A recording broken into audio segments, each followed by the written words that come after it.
And hello, everybody. Oh, wait a minute. Hold on. Oh, stop. Whoa. There we go.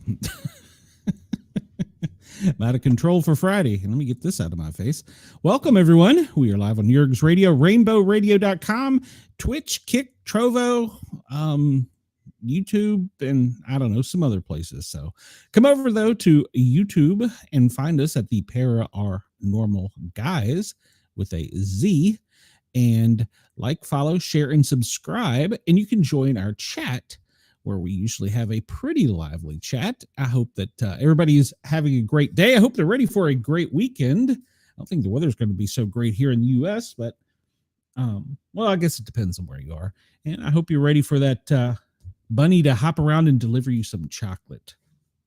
I'm fat. I don't need the chocolate. So, all right. So let's see here. Let me hide this on my screen.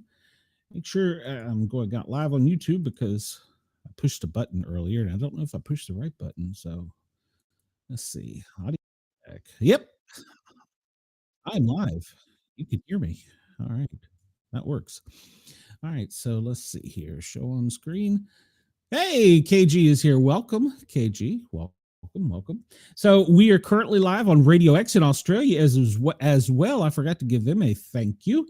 And it is currently, let's see here, in Perth, it is 1:08 in the morning. It's 1:08 in the morning tomorrow. So I'm time traveling. In Sydney, it is 3:08 a.m. So welcome.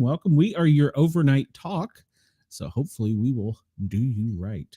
All right. So we're going to hop in here. We got a few things to talk. Where did I go? Where am I going with this? Here we go.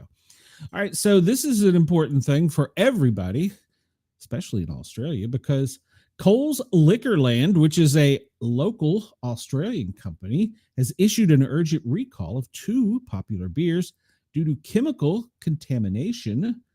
Ugh, who wants chemicals in their beer? On their packaging. It affects Uberbrau, ultra low alcohol. Who drinks ultra low? Henniger Lager, and while the issue stems from a chemical present in the outer packaging causing an unpleasant odor, stinky beer. That's, you know what German beer is? Don't at me. So what to do if you purchased it? Return it. Don't drink it. It stinks. The beer is recalled to Coles Liquorland, First Choice Liquor Mart, Coles Online. You can buy beer online in Australia. Interesting. Ubera, Henniger Lager, food recall, product recall, Western Australia, chemical. I guess those are the keywords. Ha! So, hello, Denise, and welcome. So, Denise, I'm going to send you and KG on a fishing trip for me because I went down a rabbit hole on something, and maybe you guys can help me because I couldn't figure this out. So, I wanted to talk about the beer recall because that's important to our friends in Australia. And I thought, well, there's got to be a page where we can go as Americans and find out what we have recalled. And I found out that you have to go to like the USDA, the U.S. Department of what is it? There's another one, Food and Drug Administration, and there's all these different sites, and none of theirs seem to all correspond. And you could even have a company like Walmart recall a product and it don't show up on any of the federal sites. So it's kind of strange to me that we don't have one specific site to go to find recalled food or drink. So I don't know. It was a rabbit hole I went down earlier. But the most recent recalls have been Whole Food 99 Inkoi mushrooms. Gerber has recalled Soothe and Chew teething sticks. Ooh, that's important. Mayflower International recalled soybean paste. Dorado Nutrition Space Garden recalled spermidine. What is spermidine? Oh, it's wheat. All right. Blue Ridge Beef for your puppies and kitties have recalled some of their products. And celery sticks have made it on the recall list, as well as honey roasted peanuts from Heinen's. But this is from the U.S. Food and Drug Administration. Hey, Wendell, welcome to the chat. So yeah, I don't know that there's one specific site. See, you can get emails, but you'd have to get emails from multiple different ones if I'm understanding this correctly. So, all right, so that's just my thing. Wendell, we'll lead off with a story you'll like. Texas has been rocked by multiple earthquakes in the past 24 hours. And this article is updated as of 9 o'clock actually almost 10 o'clock this morning, Eastern time. It experienced multiple earthquakes over the last day.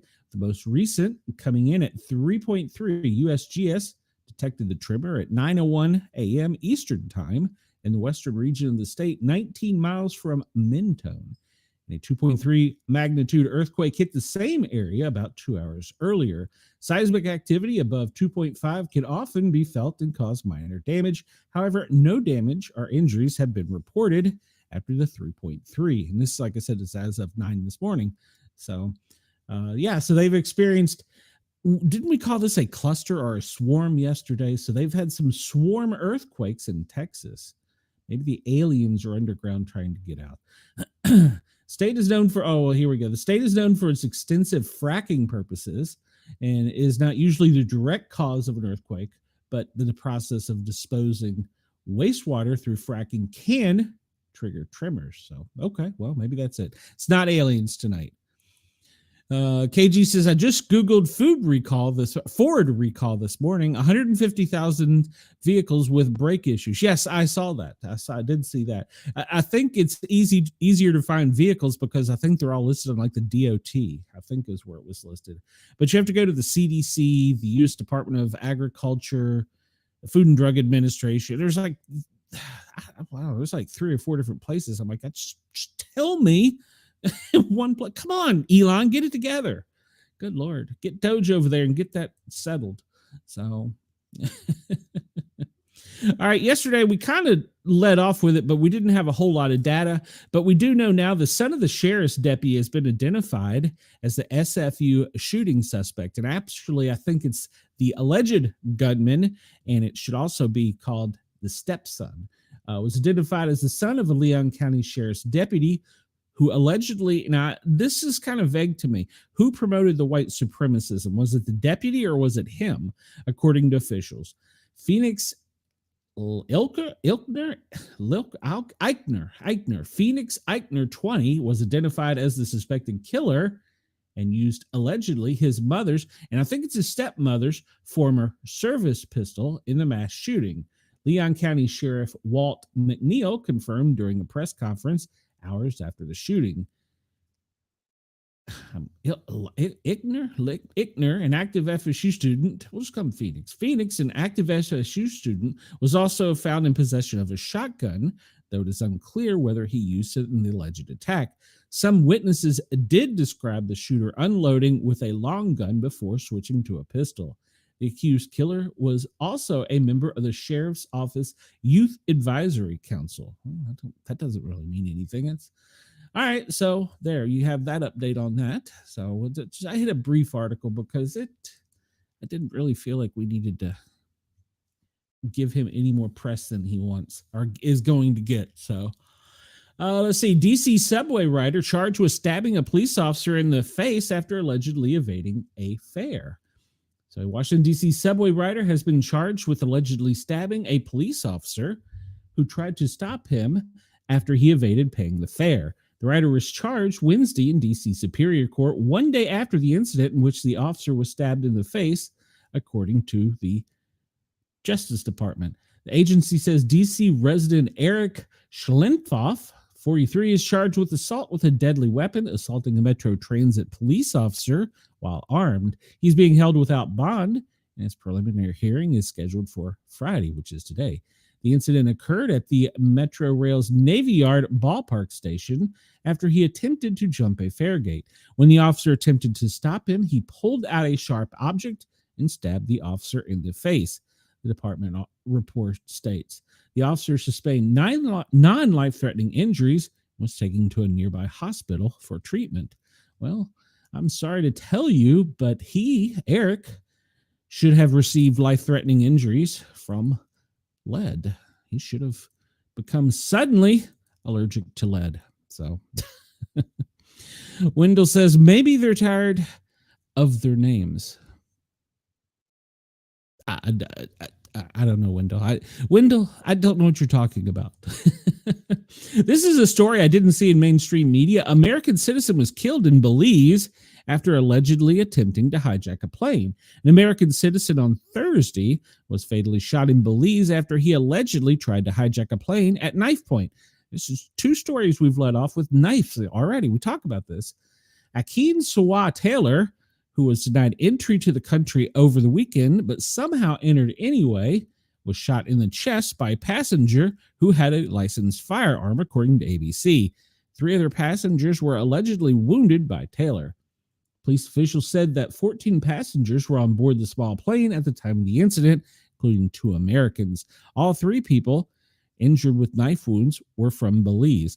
They claim that Taylor wanted to be taken out of the country and was demanding more fuel for the plane, which was almost out of fuel when it landed. The hijacking took place shortly before takeoff. It's not clear how Taylor was able to get aboard the plane with a knife. Okay, they're questioning how it's not clear how he got on board with a knife, but they didn't question that he was shot in the chest by a passenger who had a loaded firearm. So knife beats gun. We got that part, but you're saying it's not clear how he got on the plane with a knife. Well, how did the passenger get on there with the firearm? You can't do that in America. So I don't know. So there you go. That won't make the media here in the United States. So because when a good guy stops something with a boomstick, it just never makes the news for some reason. I don't know why. It's a shocking thing. All right, so I'm going to give you, I know this weekend that you're going to be out busy doing things and having fun, but I want to give you areas to avoid. A series of nationwide protests against Donald Trump and his policies are set to take place on April 19th. Hey, that's tomorrow. In all 50 states, while other protests will take place in the upcoming days. Why it matters? Well, since assuming office, Trump's popularity has fluctuated. Critics have raised alarm over some of his executive actions and cuts to federal government, while he has also been hit with negative polls over his handling of the economy. Grassroots group 50501, which previously took part in a protest of thousands of people against Trump on April 5th, is promoting nationwide protests on the same day against the Trump administration. Other protest groups, including Refuse Fascism and Civil Rights Sundays, are also planning actions. 50501, a group that emerged in early 2025 and is short for 50 protests, 50 states, one day. Man, that's cool. It's like a catchy government acronym. Said the April 19th demonstration will be to protest what it describes as a hostile government takeover. Wait a minute. Did we not all go vote in November? I'm just curious. Overseen by the Trump administration, it has said it is against Trump's executive actions, mass federal layoffs overseen by Elon Musk in the Department of Government Efficiency, and the immigration's crackdown. The group said on social media posts that it wants 3.5% of the U.S. population, which would be 11 million people, to participate. It said this figure would amount to the sustained resistance in order to make a difference. That sounds like some very scary wording. That would be, okay. A blog called We the People Dissent, made by author Kay Starling, has compiled a list of protests to take place between April 19th and 27th. A link to the website showing all the lists can be found here. And this is from a Newsweek article, which is published this morning at 10:04 a.m. Eastern time. So depending on where you live, you can look here at the map and see that, can we just open this image in new tab? Let's just do that. Let me minimize that. Let's see here. There we go. Well, it's kind of small. Can't make that bigger. I can. It's just kind of, I'll have to fix that. So there you go. Let me break it large here. It looks as though, wow. Looks like if you're in the Northeast, there's going to be quite a bit. Florida. Wow, look at Florida. There's a lot of them in Florida. There's, of course, down where I live in Georgia, there's some. Yay. So, but seems kind of sparse in the Montana, North Dakota, and then kind of down towards Texas down in there. It seems kind of sparse in Oregon, Nevada. Seems kind of sparse too. So, well, there you go. So instead of going out and celebrating Easter, you should go out and protest Trump. So let's just pull that list up. Let's just see what happens. see if we can get an update. Oh, it's a spreadsheet. It's a spreadsheet, and it tells you exactly where by state to go. Huh. All right. Any requests from the chat, real quick? So that's not the button I wanted. I need this button. There we go. So let's see here. Alabama, where are you at, Wendell? Dothan. Well, you can go. You can go in Dothan for April 19th Day of Action. So can I make that wider? No, it won't let me make that wider. Let's see here. California. Oh yeah, shocker. California. Wow, California. Look at all that. Look at Colorado, Connecticut, DC, KG. If you want to go to DC on April 19th, they're having some events there. It might be interesting. Boca Raton, Claremont, Coca, Crystal River, Davenport, Daytona Beach, D-Land. There's 2 of them in D-Land. Dundon, East Hillsboro, Eustis, Fort Lauderdale, Fort Myers, Fort Pierce, Groveland, Jacksonville, Key Largo. Come on, Key Largo, really? Key Largo's a nice place. Key West, oh, come on. You're driving me crazy. Kissimmee, Lake County, Lake Mary, Lakeland, Leesburg Marathon, 2 and 3 in Miami. Good Lord. Mount Dora. Really? Mount Dora. Huh. Shocking. Orlando. That's interesting. All right. Pensacola. Wow. That's the future home of the Sportcat, I think. And I see in Georgia here. Atlanta, there's 2 of them. So why is there going to be 2 of them in Atlanta? But anyhow. And let's see. Decatur. That's right by Atlanta. Johns Creek. That's right by Atlanta. Tucker. That's... Stop the cuts in Tucker. Probably like 2 people. All right. Well, there you go. So if you want to go out and join some of these, you can see this list. It's linked to Newsweek. And if you do go out and join, maybe you can report back to us and let us know how much fun they were. Because I'm going to imagine they're going to be a barrel of fun. They seem like such people I want to go hang out with. So, all right. So we'll go on. And Wendy's, apparently... the person who is on X for Wendy's that does their X's or tweets or whatever they're called, they're golden. They are golden. They come up with some of the best things. So Wendy's roasted Kate Perry for space flight and then chickened out. Can we send her back? was their tweet with a picture of Kate Perry. Upon her return to Earth, following her 11-minute suborbital, that's key word, Sarah, because they keep calling themselves astronauts, but astronauts go into space. Sub means below. Aboard Blue Origin, Kate Perry claimed that the flight had the unique opportunity to unify the country. Well, I don't think it's exactly how it worked out for her. So, okay. I don't think that's exactly how it worked out for her, because a lot of people are saying you spent more than enough emissions and footprint for, I think, like 20 households in a year or something on that. So, but yeah, and they're blasting rich celebrities for going on a, and I'm sure I'll get added for this, a ride. So, because they went on a ride, because if you're going to go on a space flight, first off, you're going to enter space. They were subspace, so they were not on a space flight. Second off, if you're in a vessel that you can control, and when I say control, you can steer or somehow make it go left, right, aft, forward, down. You could somehow control it, and it would have some type of navigational system complete with lights. None of those are on that phallic-looking ride. So they went on a ride, because a ride, you get in, you get buckled up on, it does its thing, you enjoy the ride, then you get off the ride. That's what they went on. So, but yes, they mocked the flight in a viral tweet, and we're going to talk also about this. And they said, can we send her back? And Keisha used the post. I really don't know what the dig between her and Keisha is. I don't really care, but at any rate. So, but somebody apparently complained. The corporate lamos at Wendy's have gotten involved and released a heavily sanitized statement, seemingly meant to get back in the singer's good graces. We always bring a little spice to our socials, but Wendy's has a ton of respect for Kate Perry and her out-of-this-world talent. I just can't. The fast food company said in a statement on Thursday. The corporate response followed a lengthy 5-paragraph statement provided to People magazine attributed to a source close to the situation that derided, they read it too, Wendy's for posting blatantly inappropriate tweet that was meant to publicly demean a woman. It was a joke. Wendy's didn't make a joke, they made a choice. Their recent post on X aimed at Kate Perry was not only disrespectful, but blatantly inappropriate. It's a joke.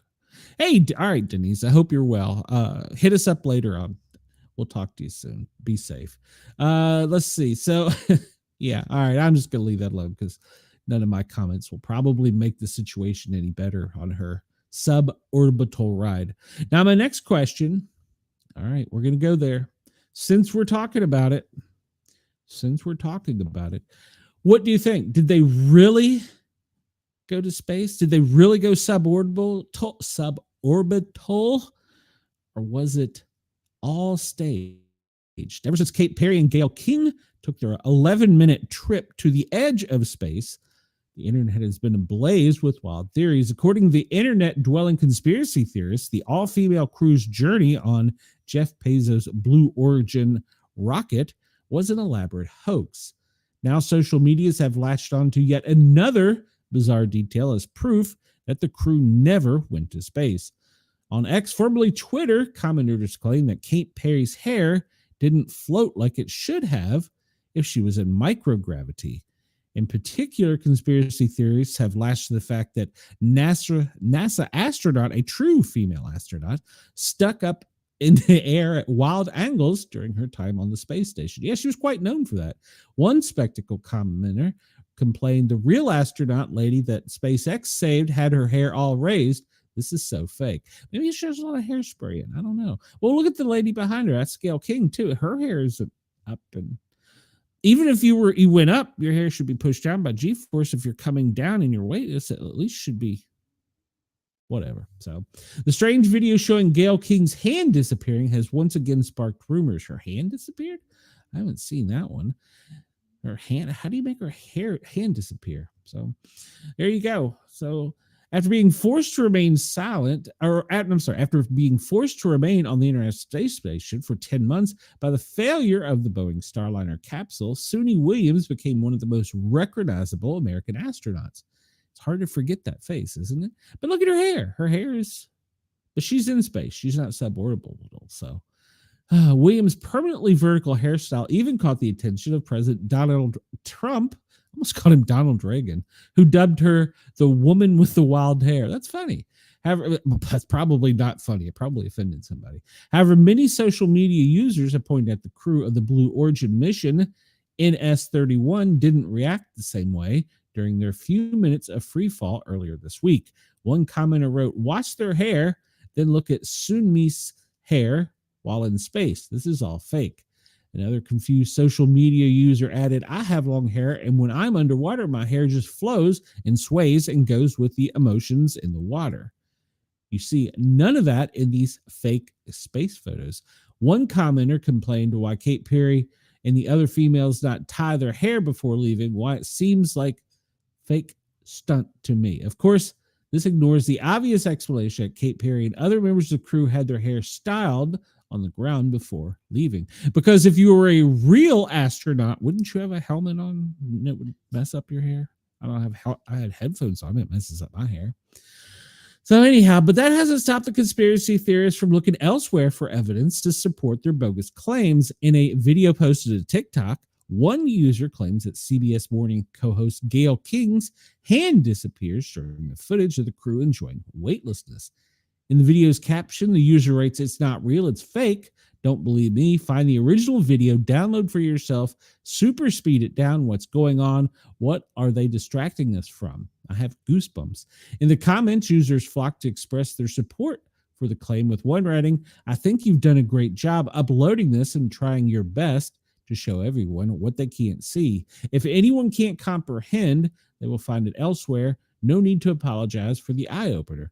However, the video's claim is incredibly easy to debunk with any level of fact-checking. Watching the original video posted by the Blue Origin at low speeds reveals no distortion of her hand whatsoever. The supposed proof in this clip has either been added with editing or artifacts introduced by being lifted from other sites. as indicated by the layers of brand logos on the bottom right. So that is a weird looking hand. I don't know. Some people say it's a mannequin. I've heard that theory.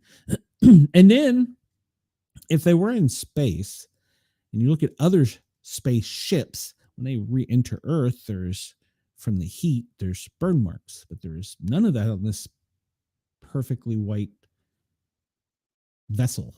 So the flight included a mannequin which had been jokingly nicknamed Mannequin Skywalker. Ah, okay. So they did have a mannequin on board. And then the famous were apparently Kate Perry wasn't supposed to open the door. Only Jeff Bezos could. She opened the door and they were like, no, close it. And then he came a few minutes later and opened the door with a special tool. I don't know. I don't think they really went to space. And well, I know they didn't go to space. They went on a suborbital ride. I know that for a fact. But let me say, I know that's what they were supposed to be on. I don't know that they actually pulled this one off. So, all right, we're going to cover a little bit of political news because, well, we encourage people at Yerg's Radio to come over here and flame me and at me. So we're going to talk about this as from Just the News. Before weaponizing Russia against Trump, Biden and other Democrats reaped lubricant benefits. No. From the Clinton Foundation to Hunter Biden's business dealings, prominent Democrat families appeared to benefit from the Obama reset of relations with Russians, including oligarchs, investment banks, and energy giants. While Democrats weaponized invented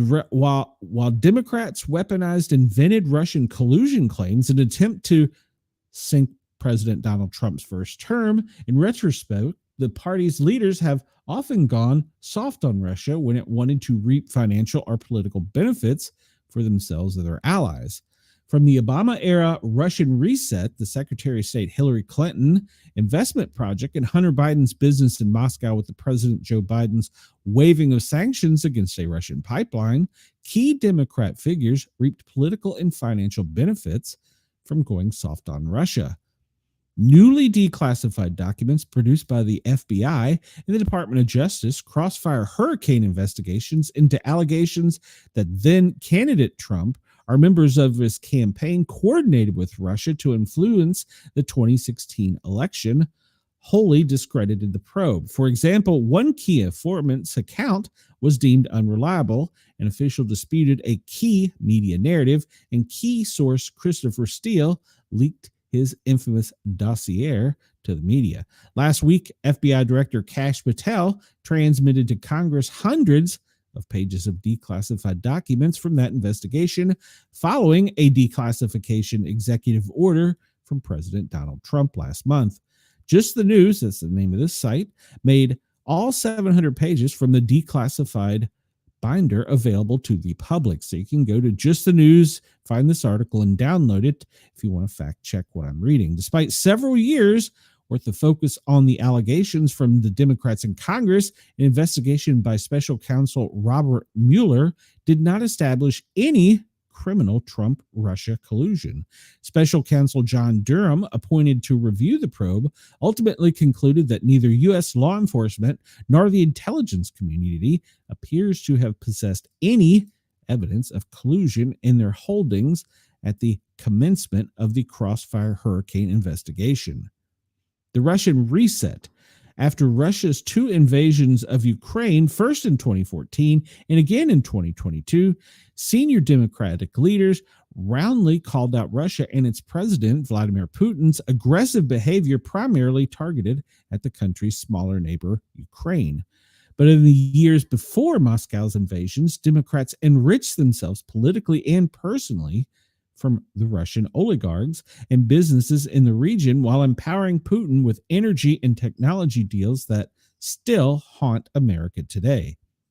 President Barack Obama, after taking office in early 2009, set in motion the merging of U.S. business interests with the Russian economy through the famous, quote, reset in relations between the two powers. Obama's reset began in 2009 in an effort to cool tensions that had bloomed after Russia's invasion of the smaller neighbor, Georgia, in 2008.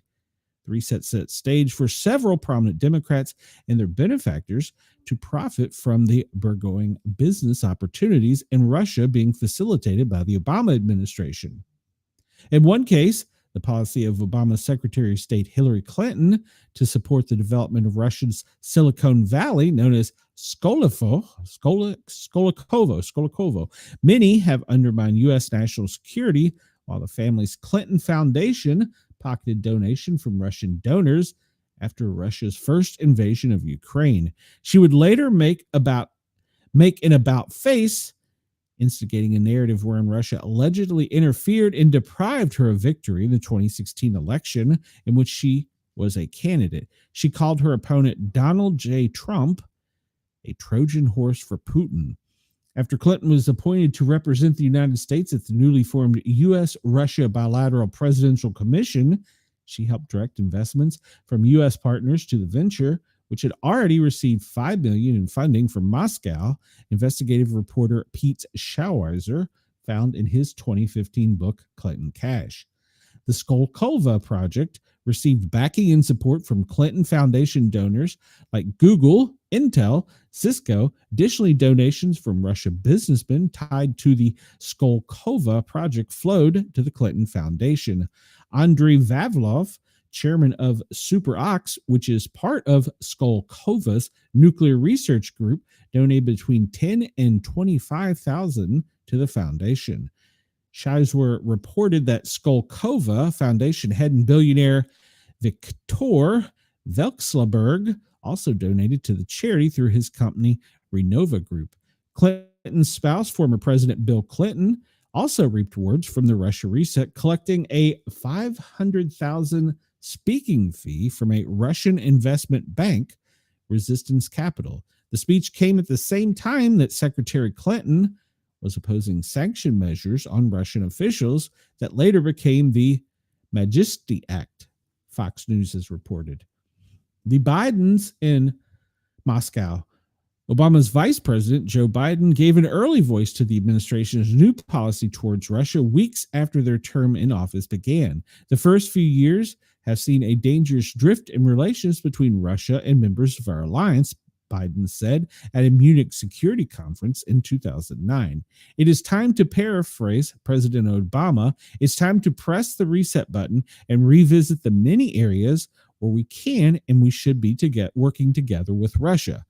Hunter Biden, the vice president's son, and his business partners took full advantage of the new thaw, waging a concerted campaign to squeeze oligarchs in Vladimir Putin's country for investments, an effort that ultimately paved the way for the first son to score big payday from Burmese holdings in neighboring Ukraine, just the news as previously reported. Hunter Biden and his partners' pursuit of Russian riches began as early as 2010, when the reset was entering full swing with payments from a Moscow-based machinery firm and its patriarch.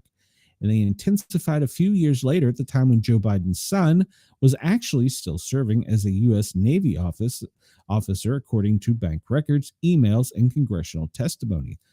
Along the way, Hunter Biden and his partners Devin Archer discussed plans to open a Moscow office for their Rosemont Seneca partner firm, created a U.S.-Russia-based coalition, and pursue a real estate venture with one oligarch that could have topped out at $1 billion, the evidence showed.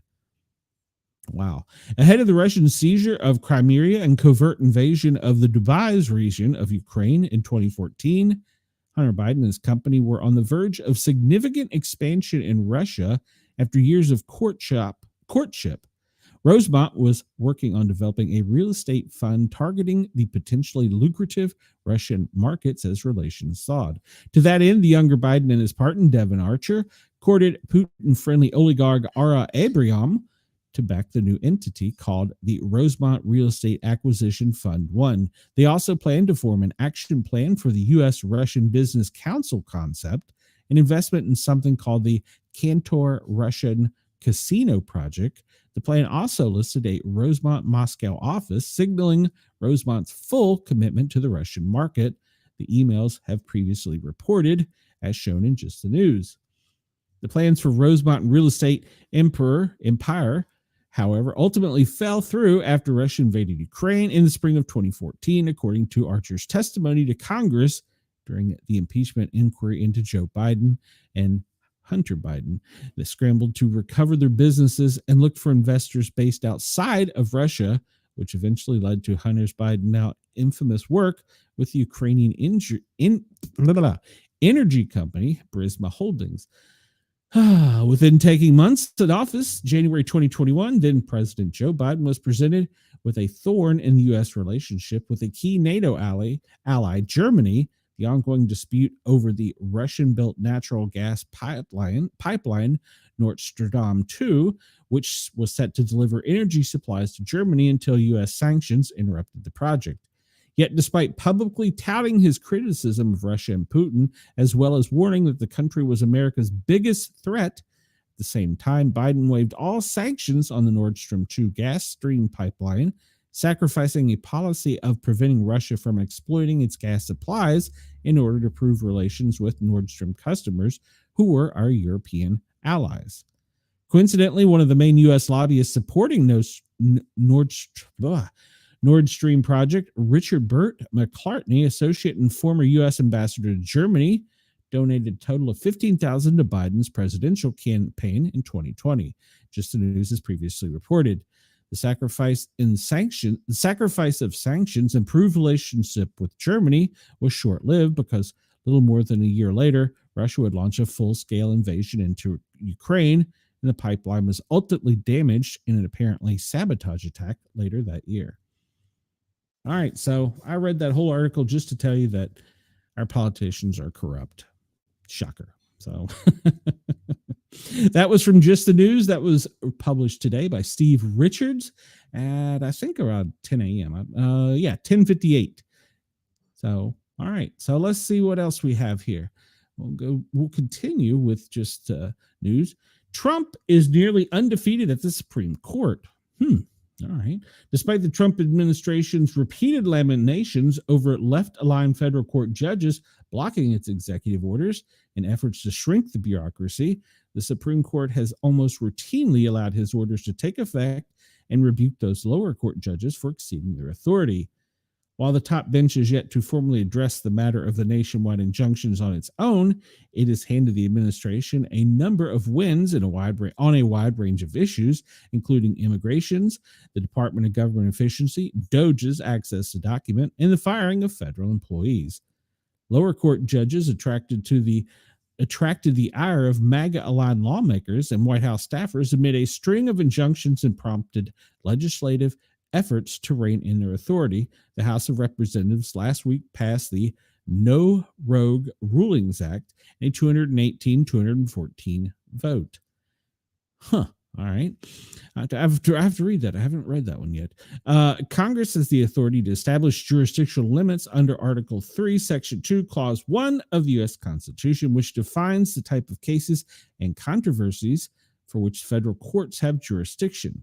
In this case, the legislation would bar judges from issuing injunctions, save for an order providing for injunctive relief, except in the case of such an order that is applicable only to the limit of the actions of a party to the case before the such district with respect to the party seeking injunction. Therefore, holy cow, that's a lot of legal words. So I'm going to stop there because it's going to confuse me. But apparently, he's batting 1,000. So there you go. You can go to Just the News and read this entire article if you would like. It was published April 16th at 11 p.m. by Ben Whedon. By the way, a lot of these and Just the News today had a lot of decent stories. And Supreme Court is going to review his birthright citizen plan. The Supreme Court on Thursday said it would hear oral arguments for President Donald Trump's plan to end automatic birthright citizenship for individuals born in the U.S. to illegal immigrants. Trump ordered the end to birthright citizenship has been halted by 3 district courts across the United States, according to the AP. The Supreme Court will now hear the argument on 15 May. The Trump plan to end birthright citizenship is blocked until then. So, all right.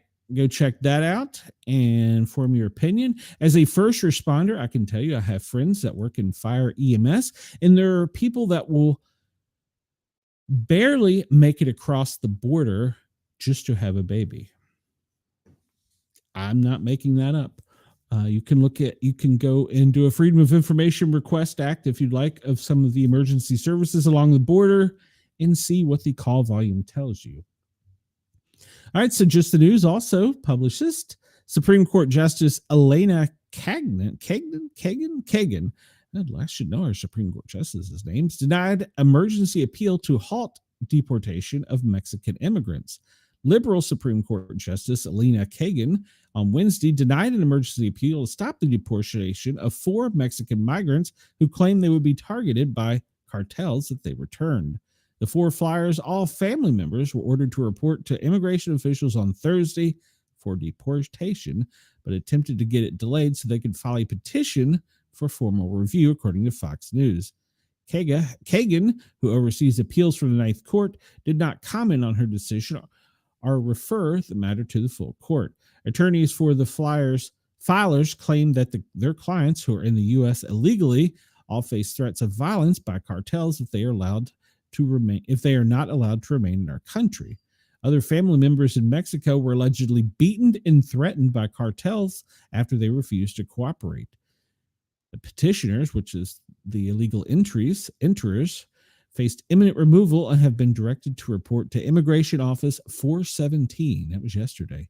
The attorney wrote, "This is despite credible and detailed information and documentary evidence showing their targets of cartel violence due to their families' ties and refusal to comply with the extortion demands. It is not clear if the family had been deported at the time of this publishing." All right, then. So I'm going to skim over this because there's a lot of articles on this. This is retired ICE field agent John Fabricator details the criminal history of Kilmar Abrego Garcia, the El Salvadorian and MS-13 gang member at the center of the immigration court case. He is not a Maryland man. He's not a United States citizen. He's always been an illegally present illegal alien, he stated. Is that the whole article? Shit, I could have wrote that. I was thinking there's more to it than that. Hell, I could have wrote that article. All right, it was like an X. Maybe this will give us a little more substance. Maryland sheriff deported illegal alien backed by Democrats is 1,000% an MS-13 gang member and domestic abuser. Hartford County, Maryland Sheriff Jeff Gaylor said 29-year-old Kilmar Abrego Garcia, an illegal alien, is he trying to look like Elvis there? Just asking for a friend. Who was deported to his native El Salvador by the Trump administration, is 1,000% a member of the violent MS-13 gang and a documented domestic abuser. Senator Chris Van Hollen, he's a Democrat from Maryland, traveled to El Salvador this week to visit him in their mega prison, El Salvador's mega prison, after he was deported there last month by President Donald Trump. Van Hollen, with the backing of other Democrats, including Maryland Governor Wes Moore, failed presidential candidate Hillary Clinton, is demanding Garcia be flown back to the United States. Isn't it time for her to go away? She's old. Go away. Garrett told Fox News on Thursday that Van Hollen's efforts are horrible and said that Garcia is 1,000% member of MS-13, a documented domesticated abuser. Are you convinced by the White House that he's an MS-13 gang member? Fox News' Bill Hemmer asked him. Oh, 100,000%. Yes, indeed, 1,000. No doubt, he said about his gang membership. Not only that, he's a domestic abuser in our community. We would screen him working with ICE, and hopefully they would decide to take removal proceedings for just that reason, he stated. He's been through removal proceedings before, and they asked for him to be removed, and yet he was still here. Kudos to the Trump administration for removing a criminal. Horrible on Senator Van Hollen for wanting to bring him back. And the Maryland sheriff has zero doubts that he is an MS-13 gang member. And he goes on to state that when they released documentation, they showed that Garcia was a member. The documents state that when Garcia was arrested in PG County in 2019, he had rolls of cash and drugs on his person and was arrested alongside 2 documented MS-13 members. DHS also points to local police reports, which found his clothing consistent with that of MS-13 gang members. When arrested, he was wearing a sweatshirt with rolls of money covering the ears and mouth and eyes of presidents of various denominations. What does that mean? He was arrested. When arrested, he was wearing a sweatshirt with rolls of money covering the ears, mouth, and eyes of presidents on various currency denominations. What does that mean? I don't know. How? Well, I'm reading the press release here, Ross. So this is known as MS-13 gang symbol. See no evil, hear no evil, say no evil. Okay, that's what that means. We'll get into that, Ross. There's an article on this. So this is according to a police report on 3/28/2019 at 14:27. Detective Blank with the Hyattsville City Police Department observed 4 individuals loitering in the parking lot of the Home Depot at 3301. I'm not going to read this whole police report, but I'm glad that we have the police report. If he's guilty, put him back. He doesn't. Oh, Ross, we're not going to argue. DHS also notes that 2 federal immigration judge. Oh, he did see a judge, Ross. DHS also notes that 2 federal immigration judge found the claims that Garcia is a member of MS-13 to be credible enough to keep him in Immigrations and Customs Enforcement until he was released. He was denied asylum, but given a deportation protection order after claiming he feared being persecuted by the 18th Street Gang, which, ironically, it's an MS-13 rival. Most recently, documents show Garcia's wife, Jennifer Vasquez, petitioned a Maryland court for an order of protection against her husband for beating her. This is a temporary order, TPO, temporary protective order from District Court of Maryland, PG. You can go online and read that. It's quite extensive. And a new report from the Tennessee Star also suggests that Garcia was involved in a human traffic operation in December 22. All right, so you can read all these documents. They are made on Breitbart. That was published today. And check it out. And you can go read the actual police reports, the judge's rulings, and the TPO for yourself. You can't debunk a criminal document. So, all right, so that's from Breitbart. And we're just going to hit it again. Ross is going to probably take me off Jurgen's radio. Garcia, the deported El Salvadorian man. This is also from Just the News, published April 16th by John Solomon. The Salvadorian man at the center of the historic immigration case admitted to authorities in 2019 when he was first detained that he entered the United States illegally. So by his own admissions, and he stated he had no basis for seeking asylum, according to police reports that identified him positively as an MS-13. So, oh, good Lord, Ross. Records, you can argue that it is, but you can go look at the documents yourself.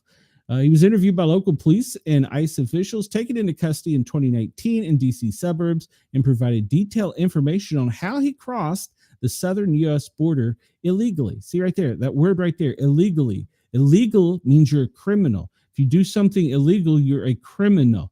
7 years earlier, Garcia is a citizen and national of El Salvador, illegally crossed the United States border, claimed to have walked across the desert for many days, entering illegally into the United States near McAllen, Texas, on or about 25 March 2012. He showed that he has no immigration history. He was offered a chance to claim he needed humanitarian assistance for illness or had reason to seek refuge from persecution, 2 grounds for asylums, but he denied needing either. In fact, he told authorities he was willing to leave the United States. Well, okay. Ross, you want me to tell both sides? I'll tell you both sides. The Dems 13s need a martyr to have a summer of riots. That's what the Dems need. So they need a martyr. So you can read the full report here. It's a PG County document. You cannot dispute a police document with his own sworn statement. Now, I will say that some of the things I said, like wearing a Chicago Bulls hoodie, come on, anybody can wear Chicago Bulls clothing. I wear Redskins, Washington Commanders stuff and Tennessee Volunteers stuff. In fact, I'm wearing it right now. So, but yeah, so you can go read all these documents for yourself. Just the News has them, and he even has a section to dig deeper and get more details. So there you go. Well, Ross, I'm just telling you, I'm reading. Oh, I hit the wrong button there. I read the whole thing myself. So, deported immigrants, disputed gang ties, suspected trafficking, illegal status detailed in evidence. This is from Just the News, and it goes into showing the growing body of evidence that the man at the center of one of the most significant deportation cases in modern history wasn't the peaceful, law-abiding father from Maryland, as his wife and lawyers have claimed. So I'm not going to go into it because we've pretty much hit it ad nauseum, but you can read the court order, you can read the deportation things, you can read the police reports. They're all here for you to form your own opinion. So I think that what they're trying to do is they're trying to find a martyr so that they can have a summer of violence against Trump. This is my opinion. I'm speaking. If I could read the whole thing, Ross, I've been reading it. I think they need a martyr so that they can try and keep this going. Because didn't we just say they're going to have how many riots and ask 11 million people to take to the streets Saturday? Huh.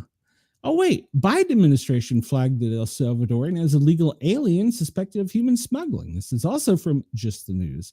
So goes into the whole article here. I'm not going to read the whole thing, but you can go read the reports yourself. They're here. This is a report from Tennessee under the Biden administration. He was driving a vehicle during a traffic stop that was flagged by HSI's Baltimore field office as suspected human trafficking or smuggling in unspecified target in a Maryland investigation. And there's a police report in Tennessee on that. You can go read. It's linked right here. So there you go. All right. And Representative Tim Burchett just happens to be Republican from Tennessee. Why do I keep hitting that button?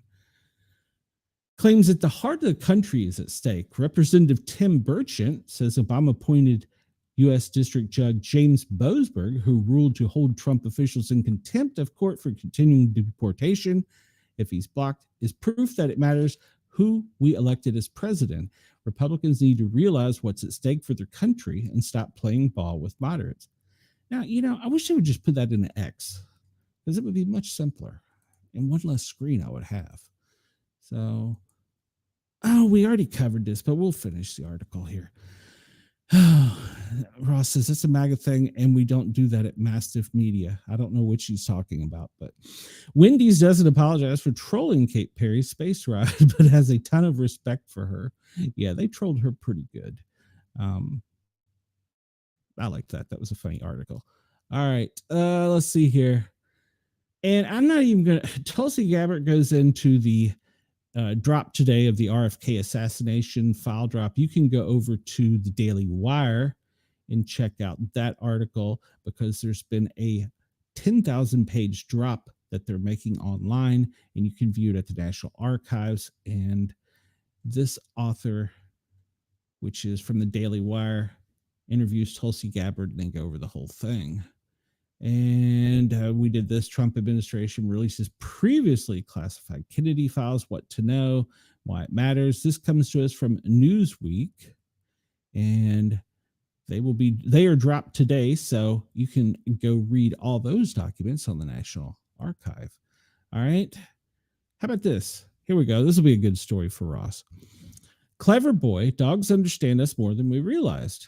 Training dogs requires patience, consistency, and using gestures or verbal command, which canines understand through different tones, but new research found they might listen in on conversations even if it's not directed to them. Owners often use dog-directed speech when speaking with canines. This is a happy voice. The baby talk, occurs when someone uses increased intonation and pitch range, which attracts the dog's attention. Dogs are more likely to follow commands efficiently when using the baby talk. Owners often use speech when they're talking to their dog, but animal experts from the University of Lincoln in Sussex, England, and Jean Montet University in France wanted to test whether dogs could understand and identify meaningfully content as the name buried among irrelevant sentences and spoken flat tone. Good Lord, Rush, you're blowing up my chat. What are we? It's for our audience. Blake that made that mistake. I see you as better than his ego. Am I wrong? I don't know what you're talking about there, Ross. So I'm just reading the article, Ross. So that's what I'm reading. And when I say I'm stating my opinion, I state my opinion. So, but we're talking about dogs right now, and they contain a certain passage included by the dog's name by Come On Now, like Alfie, Birdie, pass me coffee. I wish I could get a dog to bring me Mountain Dew.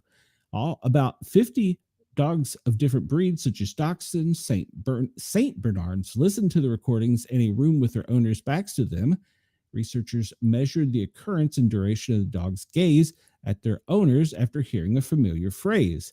The study, published on April 12th of the journal's Animal Cognition, found dogs were more likely to respond to meaningful phrases when spoken to with DDS, which is the baby talk. However, they could still detect their names among neutral reading prosperity.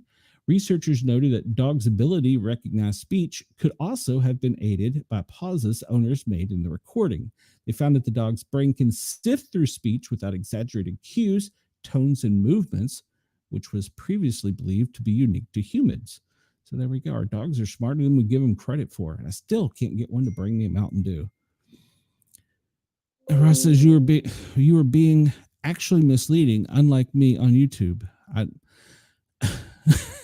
and you did hold on a minute, and you didn't talk about an opinion. No, I did say my opinion is they're looking for a martyr. That is my opinion, so that they can do this 11 million man thing.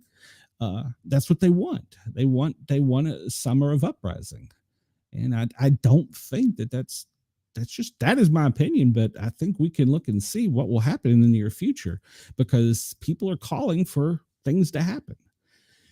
And I'm kind of confused about this. Why are they calling Superman Christ or Moses? They say that Superman has religious and ethical undertones that add to his mystique. He was born Kryptonian, raised Methodist, and sketched into existence by two Jewish teens in the 1930s in Cleveland. Faith and morality are his DNA.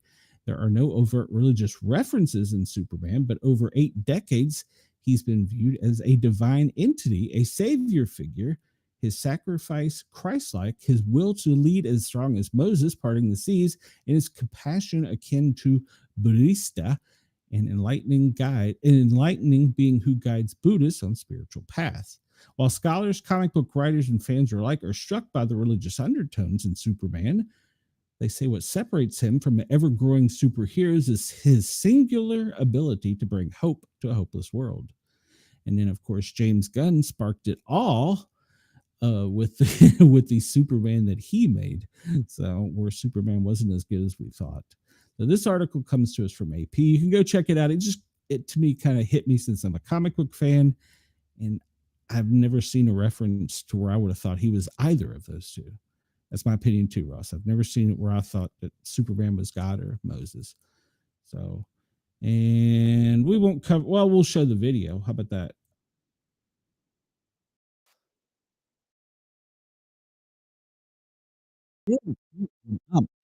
Ooh, why are umps not wearing helmets? Don't base coach? Yeah, agreed.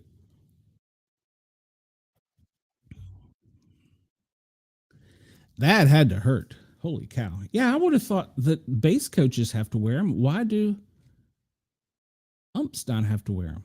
All right, so we will get back to this because we're sending more Navy to the southern border, but let's get into what we normally talk about. Get into happier things over here. Today is, where'd it go? Wait a minute, bring it back. Today. April 18th. That is today, right? Yes. It is National Exercise Day. Not for me.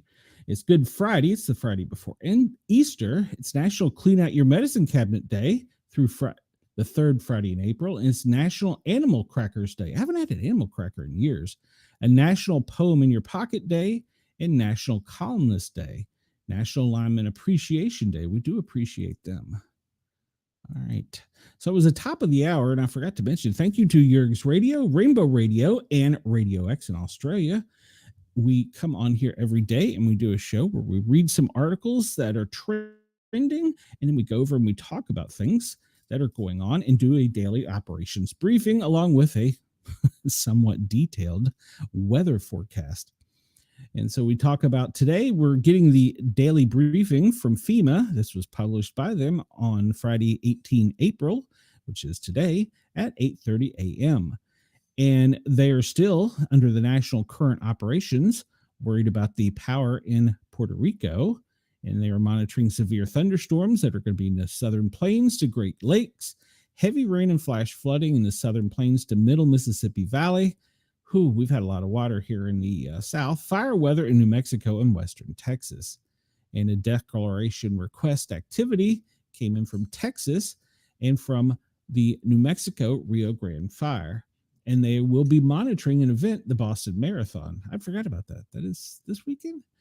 Situation analysis. Beginning around 12:38 Eastern on 16 April, a widespread power outage occurred across the Commonwealth of Puerto Rico. As of this morning, which is, as we talked about, 8:30 a.m., 98% of the power has been restored to Puerto Rico, and Luma and Genera, Puerto Rico, have restored power generation to the island. There have been no requests for federal assistance to FEMA. All right, so it's impacted 313,000 in Puerto Rico. Currently 17,000. They're almost done. They've almost got it cleaned up. Hopefully they do by now. And so FEMA is monitoring it, but they have not been called in for assistance by Puerto Rico. All right, so the Boston Marathon, the 129th Boston Marathon, will take place on Monday, April 21st. Monday is a holiday, with anticipated 530,000 people in attendance. The marathon has been designated a Special Event Assessment Rating, a SEER, by the Secretary of Department of Homeland Security. FEMA is designated in the Lead Federal Consequence Management Agency.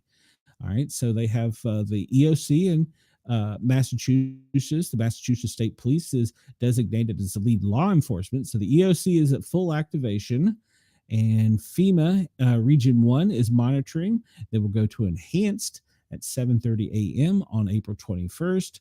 And they've updated their roster, and they've put, what is IMAT? What is IMAT? I know that one. IMAT will be on alert. What is IMAT? Hold on, let me pull that up. I remember that when we dealt with them. What is IMAT? IMAT is International Medical Assistance Team. Okay. All right. So the International Medical Assistance Team will be on. Is that right? No, that ain't right. I should know this. I was a part of that. I used to do this. Rapidly deployable team designed by the IMAT teams are key components of disaster response. And okay, yeah, it's medical and rescue. Okay, so the teams are going to be on standby. They probably have all the northeastern teams either on alert or probably 2 or 3 of them deployed up there. It's always a good idea for any large event. All right, so the forecast for today. Man, there was some bad hail last night in Oklahoma.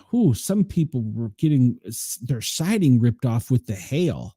So, oh, goodness gracious, it was horrible. If you can see a lot of that on X. Today, they're calling for any higher elevations of Wyoming, Colorado, Utah, Arizona, part of New Mexico, for some mixed precipitation or snow. But from the southern border of Texas all the way up pretty much past St. Louis, almost to the Great Lakes, we're going to have some severe thunderstorms possible. And of course, with that, we also have a little bit west of that, New Mexico, they're concerned about the fire weather because of the dry humidity and high heat. Now, Saturday, that is going to increase, and it's going to pretty much go across the center of the country, and the heat from the Gulf moisture is going to come up and meet with it on Saturday, and it could produce some violent or tornadic activity, actually, from pretty much Texas, Arkansas, part of Tennessee, Illinois, Indiana, that whole section, Tornado Alley, and a little bit east of it, almost probably Kentucky, Tennessee, Mississippi, Louisiana, probably extending into there. Sunday, that cold front coming from Canada is going to push down a little bit and kind of kill the energy out of that, so it won't be as bad. But if you have a weather radio, if you don't have a weather radio, you need a weather radio. You need a flashlight and some kind of pocket tool with you at all times, so that if you get into imminent danger, you can help yourself. Let's see. So they're calling for the worst rain to be pretty much from the tip of Texas up to, well, let's just say up into New England, with the heaviest part pretty much taking out Oklahoma, uh, part of Indiana, all of Arkansas, not all of Arkansas, part of Arkansas, in Missouri, yeah, Missouri, Illinois, Arkansas, yeah, all of that. And but that hazard area is going to be that kind of little tornado area. They said no hazards are posted for Alaska, but I think we'll see some here in a bit. With fire weather, they're concerned really about the critical area along the Texas, New Mexico border, almost all of New Mexico, but it's going to be elevated for probably West Texas and all of New Mexico. And down where you are, Yergs, you might want to keep an eye out. There's an elevated risk of fire weather potential. And fire weather potential pretty much means don't have an open flame, don't burn anything outside, and for God's sakes, seek cover if you see something coming. So this is talking about the FEMA assistance for the fire management grant in the Rio Grande area. They're at partial activation, and they have sent some people to help, but that fire is ongoing. We'll cover that here in a bit. Space weather. Once again, we're going to be concerned about HF communications, but it's pretty much going to affect the Atlantic and Africa, parts of the Middle East, but we're more concerned about it more for like GPS spotting and stuff like that, and some communications. So we see here that FEMA has 10 district housing operation missions still going on. We can see that they're still working with North Carolina, Virginia. No, I'm sorry, not Virginia, West Virginia, Kentucky, part of Tennessee, and Alabama, and part of Georgia. And that may extend today with some of the tornadic activity, because I understand, I think there was 40 homes in Oklahoma that were totally gone. So yeah, that'll probably change. Declaration request type in Texas for storm and flooding. They don't list a county there, so I assume they're listing the whole. It is statewide. All right, so statewide. All right, so that is your FEMA daily briefing. Let's go over here and see where the commander-in-chief is today. As always, there's a 9 a.m. press time, and at noon today, he participated in a swearing-in ceremony for the administrator of the Centers for Medicare and Medicaid Services. That was in the Oval Office at noon, but it was closed to the press, and that is all he has on the calendar for today. And they don't have anything listed where he is flying out of town. Usually they'll list, when the Marine One comes and when he departs there and gets to Maryland, blah, blah, blah. So, but they don't have that listed. So he might be staying in town this weekend. Well, he probably is, because I think this is the weekend they do the Easter egg hunt on the White House grounds. I think that's this weekend. All right, so this is pretty much the same thing, but this is National Weather Services. They say that there's nothing to be watching in the Atlantic.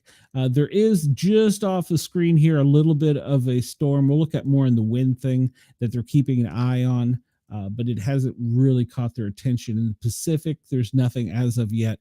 We are entering hurricane season, so start preparing and being ready for it. This is just a more updated version of today, what's going to happen. And we still look at the center of Texas, pretty much up through Illinois, almost into the Michigan region, that whole tornado area there for severe thunderstorms. We know that last night in the tip of Oklahoma, there was some severe hail, some tornadic activity, and it was reported up to 40 homes were lost. Tomorrow, it's going to pretty much from Kansas City down to central Texas is going to be the worst part, but anywhere in the shaded in zone here, pretty much Texas, Kansas, Arkansas, Oklahoma, Missouri, Illinois, Indiana, Ohio, Pennsylvania, New York, up into Vermont, New Hampshire, Maine. You can expect some rain, but the most heavy is going to be in the center of the country with that tornadic activity.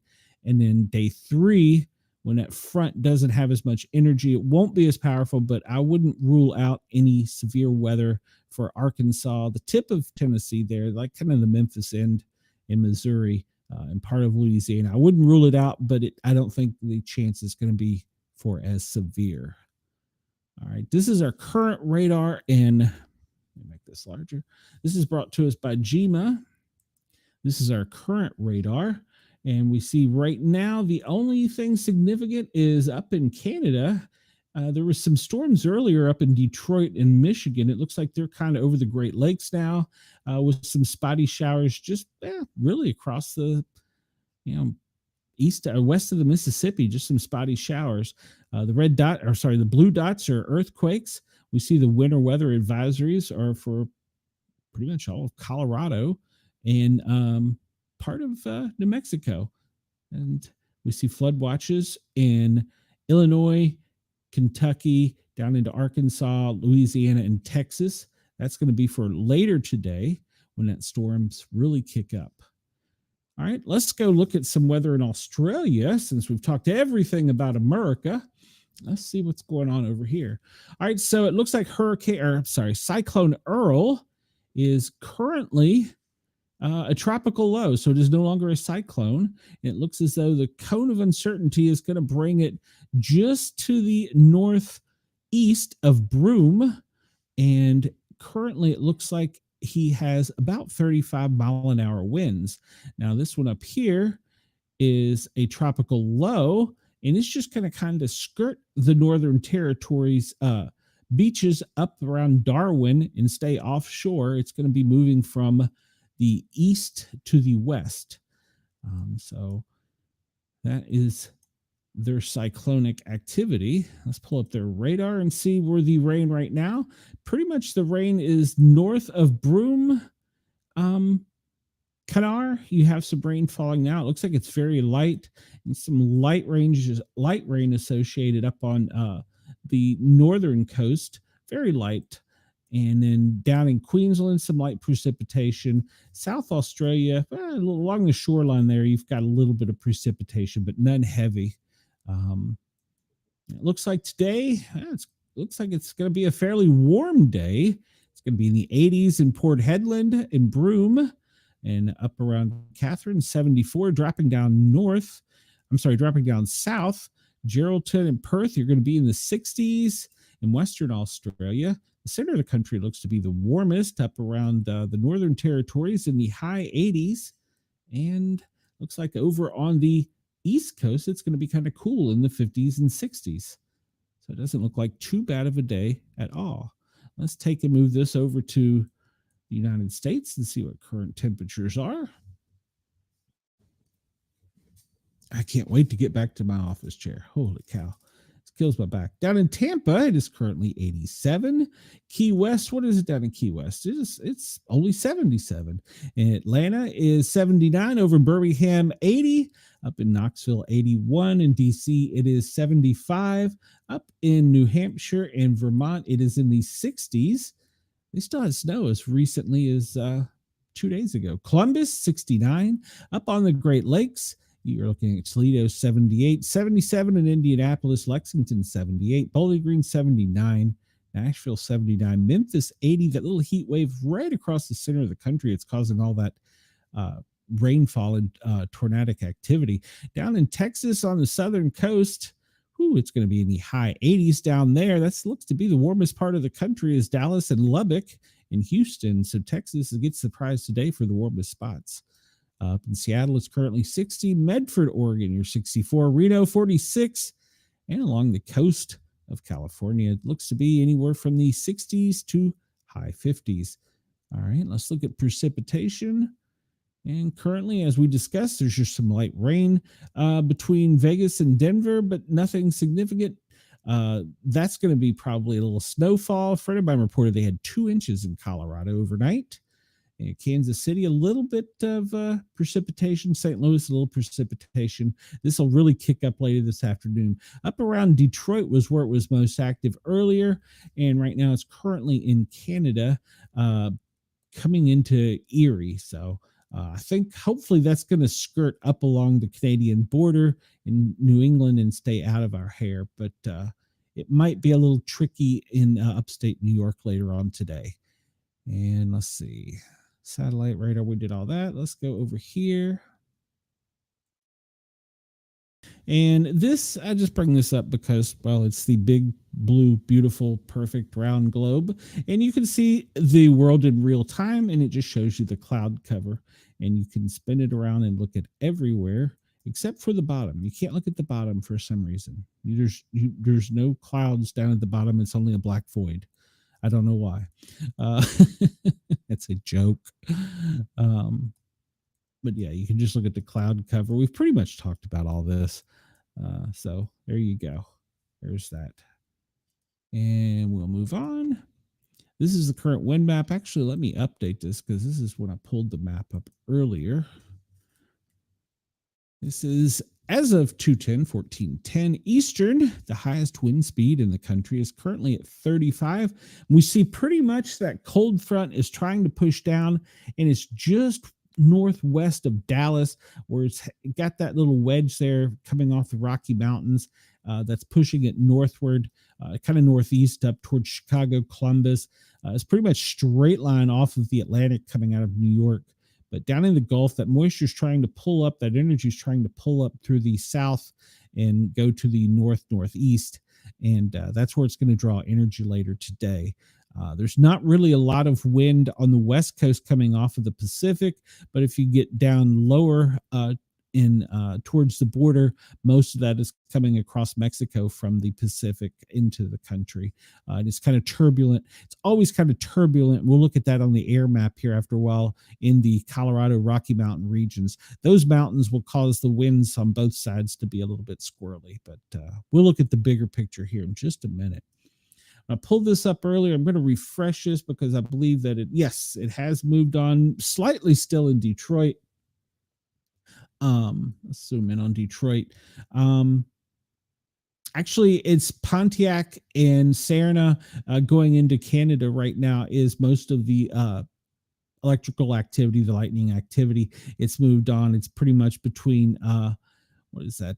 Sarnia to London, and then it skips above Hamilton. So up above Toronto, and hopefully that will continue to skirt up towards Ottawa, Montreal, Quebec, and not really be a big concern for the Northeast because it's cooler up there. It should lose energy and not be as violent towards after it gets towards upstate New York. Should, keywords there, should. There's a little cell down on the New Mexico, Arizona border that's got a little activity. Maybe actually we'll just say on the four corners there's a little bit of electrical activity, but nothing significant. We'll zoom out a little bit because I understand that our friends down in Puerto Rico will be getting it pretty rough later today. There is some electrical activity, but it is off of the west and southern and western coast of Puerto Rico, and hopefully it'll stay out of the Virgin Islands as well. We'll zoom down to Australia, see if there's anything there. And associated with the tropical front, there is a little bit. Hey, welcome, Chris. I needed someone to help me with these comments here earlier. Wendell Ross says your boy is about to get cut off right before expanding to another overseas channel. He says I'm being misleading. I've missed some of these. All right, so there's been a whole conversation. No, I don't represent you, Ross. I never said I did. And I go, okay, I don't know. Anyhow, welcome, Chris. So that's the electrical activity from the lightningmaps.org. You can go check it out. And weather warnings, let me refresh this because this is usually pretty update. Puerto Rico's under a flood advisory. Good Lord. Louisiana is under a flood warning. Hey, there we go. Andy has a test message. Arizona winter weather advisory. All right, so that's going to be for the upper elevations. Hawaii has a flash flood. And when it's talking about Tennessee, it's West Tennessee. I don't think it's going to make it till East Tennessee until later tonight. Let's see. What else do we have? Flood warnings, wind advisory. Oh, man, I hate to see those wind advisories down in New Mexico because that's where the fire threat is the highest right now. We're going to show that. There was some pretty good dust storms yesterday in the Southwest too. Red flag warnings for Kentucky. That's also talking about fire warnings. Wyoming still with winter weather advisories. Goodness. And Texas, of course, a red flag. New Mexico and Texas dust storms. Yeah. I saw some of those on X, and that was pretty rough. Blowing dust in Arkansas and Missouri. So yeah, some of those dust storms were pretty rough yesterday. I saw on X. So yeah. All right. So this is Weather Warn, wxwarn.affirmatech.com. You can go check out their site, and it's free site. I don't get paid to do it. I just like to go there and get the most recent up-to-date warnings. But you should own a weather radio, have a flashlight, and a pocket tool with you at all times. And this shows, let me refresh this to make sure we're still good, because I know Michigan was getting hammered. Okay. All right. So they're showing that there's no real concerns of power outages, but we talked about this yesterday. They don't have Puerto Rico on here, and that really annoys me, because we would be showing that the power outages were pretty significant, although they've decreased today, but they were pretty significant in Puerto Rico. So, all right, let's see. So there's nothing there. Oh, my favorite, the allergy map. I went out a little bit last night. It wasn't as bad, but it's still pretty nasty, pretty much from Southwest Virginia, all of North Carolina, Tennessee, and Kentucky, extending over into Arkansas. And Arkansas, a little bit of, no, not really, pretty much Arkansas. And then in that dry area where the fire zone or fire weather is high today for allergies, tree pollen. Let's see, the aches and pains map, pretty much. Yes, I am. No, thank you.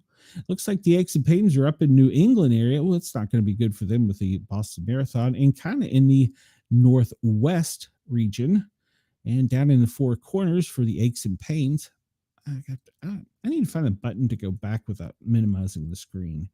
The grass pollen map shows, this is all from the Weather Channel, shows pretty much the same. It's orange here through the Southwest Virginia, North Carolina, all of Tennessee, but down further south, pretty much from the tip of Texas all the way across Alabama, Georgia, North Carolina into Florida is horrible. And then down into the lower part of Florida, it's not that bad. But the grass pollen is starting here in the South, and it's always fun. All right. Let's see. Was that the only maps on here? Yeah. All right. This is our current airflow. I'll refresh it again to make sure it hasn't changed. This comes to us from airnow.gov.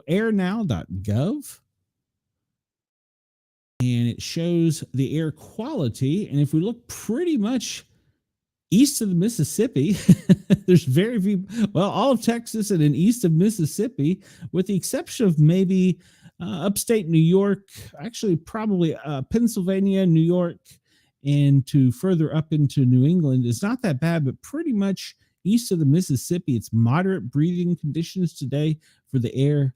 And if we zoom in here on Colorado, Grand Junction over to Colorado Springs, looks like it's pretty significant. I'm going to bet when we get to the fire map, we see a fire there. And we'll go down here to the tip of New Mexico and Texas, right at the California-Mexico border. There's probably a fire down there that's causing some significant unhealthy air. So, but today is an unhealthy air day pretty much for the entire east side of the country. We'll, with the winds shifting, we showed earlier the winds were going from the south to the northeast. That'll probably all shift up through the Appalachian Mountains into New England. All right, this is the fire map, and this is I show this map because it gives you more detailed numbers, but it doesn't show you the actual where the fires are growing to. So like they're still fighting the fire over in the Appalachians. This is a newer one, B Rock. It is currently 300 acres. Rattlesnake is 26% contained in 1843 acres. North Carolina's had their rash of fires here for the past couple days on the east side of the Appalachians. Most of these down in Texas are prescribed burns. What were we talking about? We're talking about Colorado. Yep, 128 acres. It's 100% contained in Colorado, in Turkey Track. And then, of course, they have a lot of prescribed burns going on there. Down here in the Four Corners, these are all prescribed burns.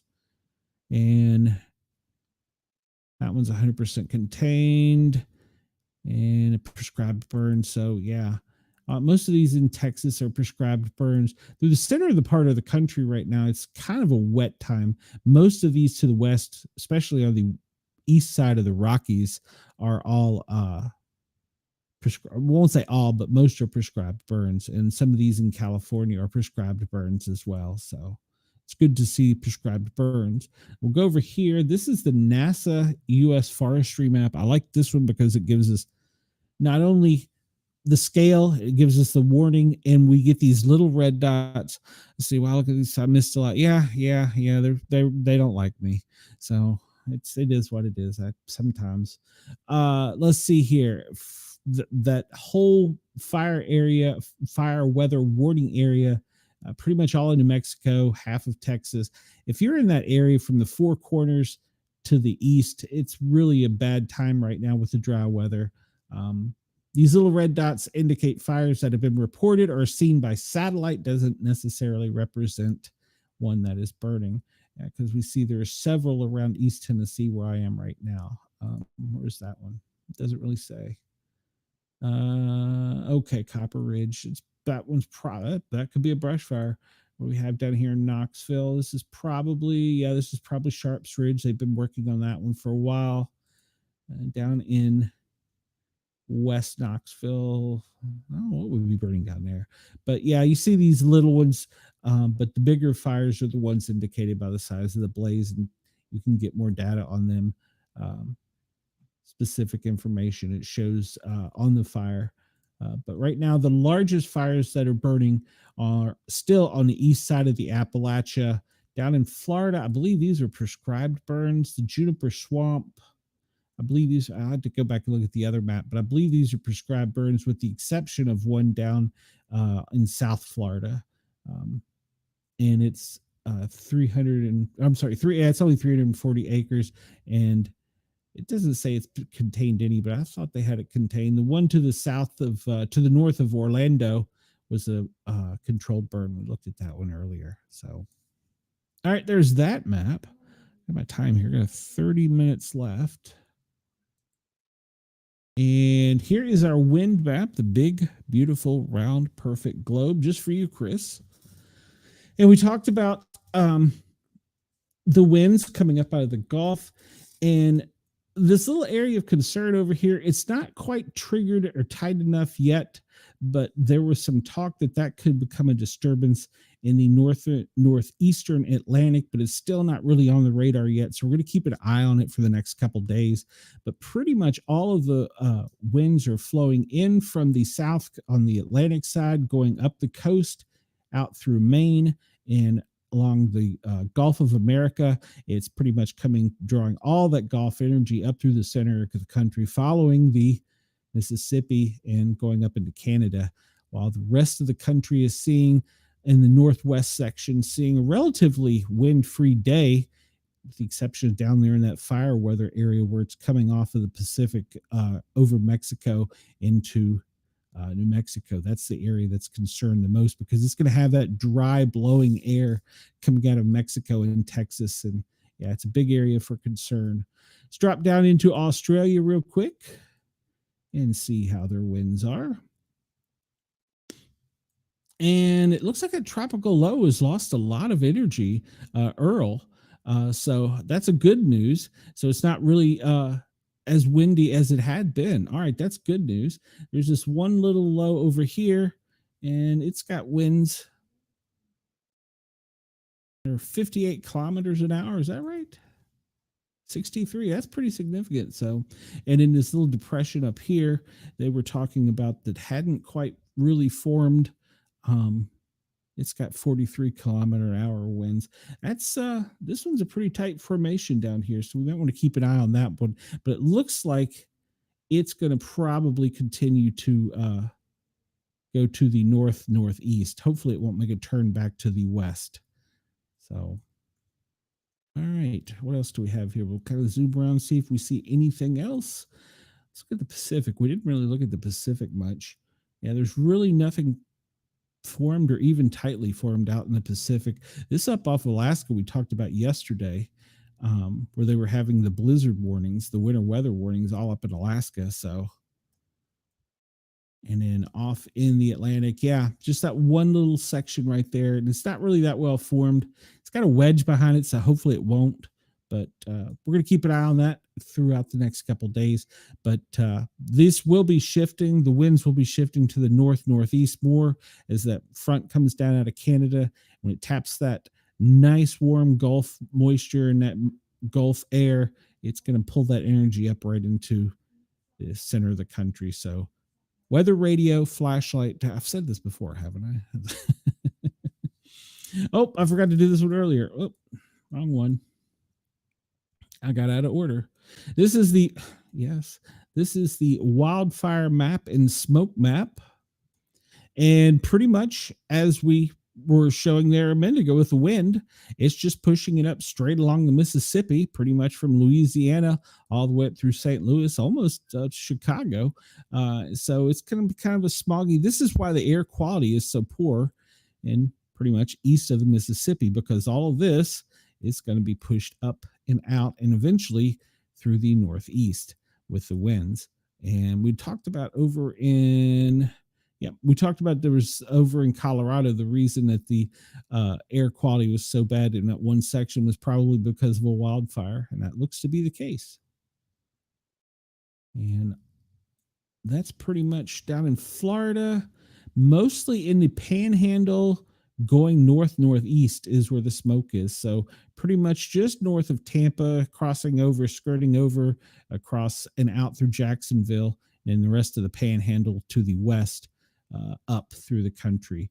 And that's that poor breathing quality air we talked about earlier. So this is our space weather aurora map. And areas that they are concerned about were, like we talked about, not really affecting the United States so much. Out in the Atlantic, it'll affect GPS for air navigation in probably a pretty wide swath, but it's not going to affect the states too much, other than the GPS out off in the Atlantic when we're looking at it.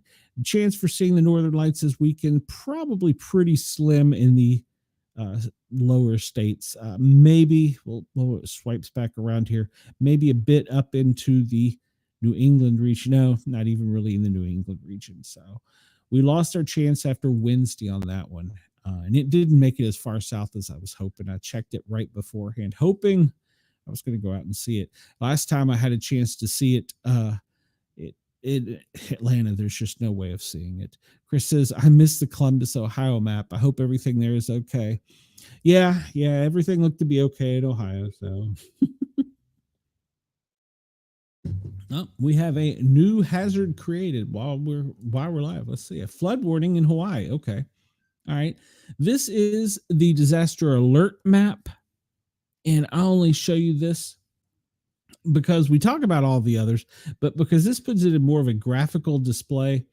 I like the pretty colors, but you can come onto this website and it will show you a more graphical display, and you can pull up each individual one and see, like, landslide, Sequoia in Sierra Nevada. That's interesting. We hadn't talked about that one. So yeah, landslide. Phoenix is probably going to be the drought. And up here in the Wyoming region, it's going to be the snow. In Colorado, the same thing, winter storm, all that in the higher elevations. New Mexico, the high wind, that right there in that area is going to be an area of concern. Oklahoma, they've still had a few wildfires. It's not as bad. Of course, over on the east side of the Appalachians where it's the worst. And let's see, down in Florida, just the one wildfire. No, that's in Georgia, Thomasville. I think that one was contained. And up in the Northeast, nothing. We'll go up to Alaska because I've ignored them so much. They've got the winter storm off of the northern coast, and landslides on the southern coast. That just Alaska has some really strange weather. Is that a volcano? No, it's an avalanche. Nope, landslide. So that was because of all the blizzard warnings from yesterday. If you remember yesterday, we looked and they saw they had some extreme weather coming. Go down to that's Dominican, Puerto Rico. Nothing but you can see the earthquakes. That reminds me. Let's go zoom in on Texas and see, because Texas had those cluster or swarm earthquakes. We'll show that here in a minute. And there was quite a few of them.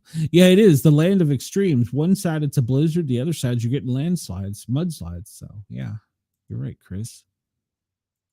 And we'll refresh this in case I've missed something while I've been on the air. And earthquakes, the most recent one being in Chile, Indonesia, and in offshores. And the cyclone we talked about, Earl, or is it Errol or Earl? It is now a tropical depression. Flooding in Nigeria. And then let's see, droughts in Ethiopia, forest fire. They're not showing any volcanic activity, but if I recall correctly, we'll look over here in just a second. I thought there had been. This doesn't really show because this is only 2.5 plus magnitude, but Texas has had several, like we talked about. Were they called clusters or swarms yesterday, Chris? But there were several different earthquakes that they thought might be by fracking. I don't know if that was the author's opinion or if that was fact, but there have been several swarms of small earthquakes in Texas. I still think it's the aliens. The aliens are trying to come out. All right, so this is the interactive map, earthquake and volcanic activity, and you can see the most recent stuff has been out in Indonesia, in Japan, in the South Pacific, Bay of New Zealand, British Columbia 21 hours ago had an earthquake. I wish I could. Oh, I can, but I can't zoom in. We see all of the off of Papua New Guinea, all the earthquakes and volcanic activity there. Nothing really affecting. It looks as though Australia, down New Zealand, they've had several small. Well, they're not small. They're 4.0, 5.0 earthquakes in New Zealand, and in Tonga they had a 4.9. But this once again doesn't really show us anything because it's greater or less than 2.0. There was one in the ridge 19 hours ago between the continents that was 4.6. When I say the continents, I mean the East and the West, UK and the US. And then, is that volcanic activity? No, it doesn't. You can't do anything with it. Didn't Pele volcano. Okay, so, but they're not active. All right, so, but this one is active down here in the South Sandwich Islands. I've never heard of the South Sandwich Islands. And Alaska has got they got volcanic activity as well, Chris. So yeah, you just never know. All right, so that is your update there. I missed something. I know I missed something. I don't know what I missed. All right, well, it's too late. We've already missed it. I was saying, I missed the event list. That's what I missed for the biological and all of that stuff. I don't know where it went. All right, so let me refresh this real quick, and we'll see here. We'll start up here around Boston, where we know some things are going to be going on this weekend. In Connecticut, they have a large brush fire. That was 4 hours ago. And Watertown police arrest a suspect accused of breaking in numerous apartments. And this is in Albany, a man dead and a woman hospitalized after a shooting in Sheldekney. Is that right? Sheldekney? Hop down to New York and see. I know New York had some fires overnight. Investigators photograph mark evidence, collect the scene where a 20-year-old man identified as Sora King was fatally shot in the chest and neck into Shack Deli Corporation on Bronxwood Avenue. All right. And Bronx 219th Street, assault with a knife at a transit station. Okay, we talk about that all the time. And here in the Bronx, they had an all hands fire. Zoom out a little bit. Go further south. What is this? Manhattan, 408 West 14th Street. A confirmed robbery is looking for S1 is a F/H wearing a black t-shirt. I don't know what any of that means. So I guess that's a description. Oh, suspect one. Okay, suspect one is a FH. I don't know what FH means. Suspect two is I'm gonna guess male Hispanic. So female Hispanic. Okay, I'm guessing at this, so I'm making this part up as I go. I'm not 100% sure that that's what that is, but I'm guessing from my limited police work. Limited? Yeah, I did some police work. Let me make this larger for you guys. And go down the city of brotherly love in Philadelphia. We have a woman killed in Northeast in a hit and run. In the center of Philadelphia, a 77-year-old rideshare driver fatally shot, driver fatally shot, rider critically injured in a Philadelphia shooting, according to the police. South Philadelphia, a man is arrested in connection to a deadly March shooting. And we'll skip down into DC region and see what's going on down there. A young person dead and 5 people were injured early Friday in a crash. It shut down the BW Parkway in Laurel. Looks like there's a fire box alarm in 600 block of Blair Road Northwest. Fire involved a battery inside a warehouse. Fire was extinguished. No injuries. They needed hazmat though because of the lithium battery. Boy, look at the city. It's just covered in stuff. MPD units are investigating a robbery in the 1900 block of M Street for 4 black males wearing all black clothing in an unknown gray sedan. Well, that's kind of not much info. Man shot on the 1400 block of Potomac Avenue. And what is this one? Armed carjacking southeast. Armed carjacking 2800 block of Harper Street after a citizen had their 2007 Chevy SS Impala taken by 2 individuals, one armed with a gun. Did we say that one there? Hazmat incident. Suspected pesticide product in a 4-story occupied apartment building caused eye and throat irritation. 16 residents were evacuated and evaluated by EMS. The substance was removed. The building was ventilated. Nobody was transported by EMS. Hop over here into Virginia. Snatch and grab, $700 in tools taken from Home Depot. How do you take $700 in tools? It seems like that would be pretty heavy. Yeah, exactly, Chris. How do you take that? Seems like $700. I mean, maybe tools are more expensive. I haven't bought tools in a while. I need to because my kids have stolen them all. Snatch and grab, $700 worth of tools stolen from a Home Depot on Little River Turnpike. Fairfax PD say a male taking multiple tools at a cost valued at $700, but there was no weapon produced. All right, well, let's see what's going on in Chris. You look like you're pretty safe unless you're up around no, even Chicago don't have much that reported. Up here, 2 dead following a single vehicle crash. Where is that? That is in northeast of Kalamazoo. Zoom out. What else is going on up here? Dwelling fire, squad 1 on the scene reporting single fire in Ferguson Street at St. Martin's. Call for the box. Fill the box is what they always say. Okay, so it was a house fire burning. That was in Detroit. Also in Detroit, 1 person dead, another injured in the aftermath of wrong way driving on Interstate 94. Columbus, 1 person is dead and another injured after a shooting in South Columbus early on Friday morning. And Winston-Salem, a man is dead in an apartment complex shooting. What is this over in Winston-Salem? And police investigating video of a child being beaten after receiving a tip. Goodness. Charlotte, homicide in South Charlotte. We go down to 6 people arrested in a Lancaster Walmart shooting. 6 suspects arrested. Wow. All right. That's a lot of people. At least 1 dead after school bus overturns in South Carolina. I read about that. That was bad. Why do we not have seatbelts? $700 is a hammer at Lowe's. Why do we not have seatbelts on the school buses yet? Investigation underway after a woman found injured on the side of the upstate highway. That was in South Carolina. For any of my Australian fans, do your school buses there? Do you have seatbelts? It seems like that would be an important thing to have. 82-year-old man killed in a Chilton County crash. In Tallahassee, FSU shooting, we talked about that. 2 dead, 6 hurt. They got the suspect. Jacksonville, there was a fire in a residential structure. And jumped out of Miami, and we see the authorities that are investigating a stabbing incident, which woman was badly injured. And Miami Gardens police are investigating a double shooting.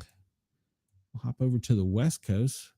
Let's start up here on the Seattle side before we get down there and all the big stuff. There was a fire in the 800 block of Jefferson Street. It's under investigation in Seattle. And police investigating a shooting in South Seattle. Tacoma, looks like there was a fire in Tacoma, Washington. A nursing home, 3,900 block of South 19th Street. Lost power in relationship to a car accident. Residents on ventilator provided care on scene and worked to transport patients to nearby hospitals. Ooh, that could be a nightmare call. All right. Up down here, Sacramento. Man surrendered after several hour-long standoff. Wonder what he was in the standoff over. Man fatally stabbed in San Carlos. Is that right? San Carlos? Okay, it's a suburb, I guess. No, Santa Clara. Santa Clara. Good Lord. I can't read today. Lots of stuff going on in LA. Well, maybe. Where'd it go? There it is. Palmdale, 17th Street Avenue. 3 to 4 males wearing ski mails walking around, seen on surveillance. What? Okay, so let me zoom in. That's a fire in San Fernandino, active structure fire in Los Angeles. Just walking around. So 7 people rushed to the hospital, 2 of whom were in serious condition following. Okay, but what was the incident? What makes that many people? Oh, a car wreck. Yeah, that's a pretty bad car wreck. 9 injured in violent San Fernando Valley crash. Ooh, yeah, that's a pretty bad car crash. Goodness gracious. Yeah, there's a lot of people injured in that one. All right. We've pretty much covered that. Let's look at this real quick because we're about to get out of here.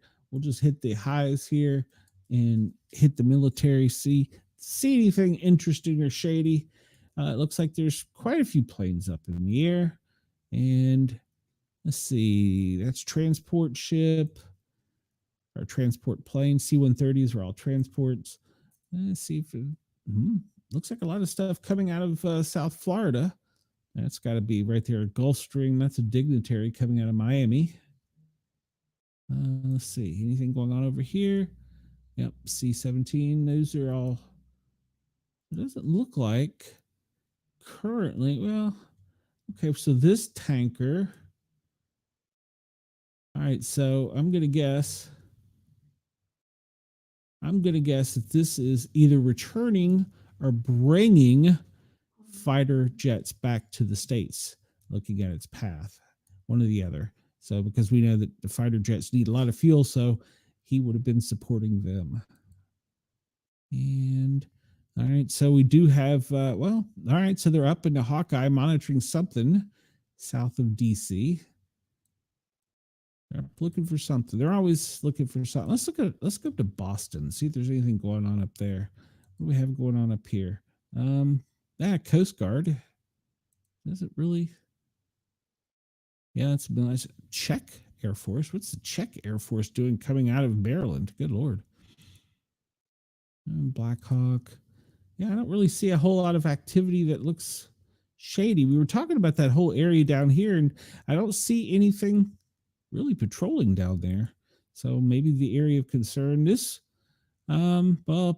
sub hunter looking in the Gulf of America. I don't know that that's suspicious because we like to make sure there's nothing there. That's that military flight for the dignitary.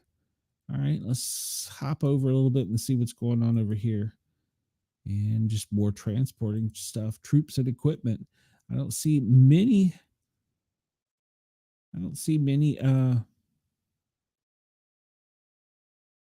there. Yeah, okay. So that's just a leader. It's a dignitary coming out of or going somewhere. Um, yeah, I don't see much going on there. All right. What's this little thing down here? Huh. He doesn't show where he came from or where he's going. All right. Well, it's a C-40, so it's down in the middle of the Pacific. Zoom out a little bit, and all right, we'll move on. Doesn't look like anything shady, and we're about to get out of here actually. So let's just go on to the last thing we normally cover for the day. Um, that's the marine traffic. We talked pretty much about that. Oh, looky here. Look at all these up. These were up earlier. All these balloons coming out of Baltimore. Yeah, they're going out to sea. So weather balloons are up. Huntsville, weather balloon there. So yeah, several weather balloons. All right, we'll leave out of here with Bit Defender, and this is showing us where all the recent cyber attacks are coming from. And we see with the red being the attacks, the yellow being the infections, and the white being spams. It looks as though most of the attacks are coming from Asia towards the United States. Oh, we do see a few fired off from the United States, which is kind of unusual, but Andy has his Czech Air Force doing this dirty work. You might have. Whoa, look at the U.S. They just fired off a barrage of things. We haven't seen that much activity in a bit. And it looks like they're all going towards Asia. So you might want to watch. It's getting close to the Friday news drop time, so who knows? But yeah, it looked like the States was firing off around. We usually see them incoming to the U.S., not outgoing. So, all right. Of course, this is at Bit Defender. You can go watch in real. Well, it's supposed to be real time, and I don't know if it is, but it's supposed to be. So you can look down there at the bottom of the screen. If you can read it quick enough, you can see the attack type, the country, and the target country. And you see that the attack country, Canada to the U.S., United States doesn't say, United States doesn't say, United States to United States. Why are we attacking our own self? You can see all of that. Australia looks to remain pretty nondescript in this. So they're a peaceful country. All right, everybody. I want to thank everybody at Radio X. Next up, we have David Breckmeyer on Radio X in Australia and Jurg's Radio and Rainbow Radio. I want to thank them for allowing us to let me tickle your ears, your inner ears. And of course, I will be back on Monday. And I also am on the Thin On Rock Station Tuesdays and Thursdays, noon Eastern to 2 p.m. Eastern, playing rock and roll, a little disco. You never know what you're going to get with me. Sometimes I was in a country mood last week, so it just depends on the mood, I guess. Spinning some records, I'm over there. And of course, every Wednesday night we have on YouTube, on the Para Are Normal, 3 different words, guys, plural, well, with a Z, on YouTube, we have the Para Are Normal Guys show. This upcoming Wednesday night, we have several comic book artists and authors. So I'm going to turn Jurg's Radio back over to them, if I can find the button to do so. And I'm going to let Rainbow Radio have David Breckmeyer. Thank you for allowing us to come into your ears. Please come over and find us at the Para Are Normal Guys with a Z on YouTube and hit that subscribe button. If you want to send me some email, sportcat@protonmail.com. Everybody have a great weekend. I will see you next week. Sportcat is out.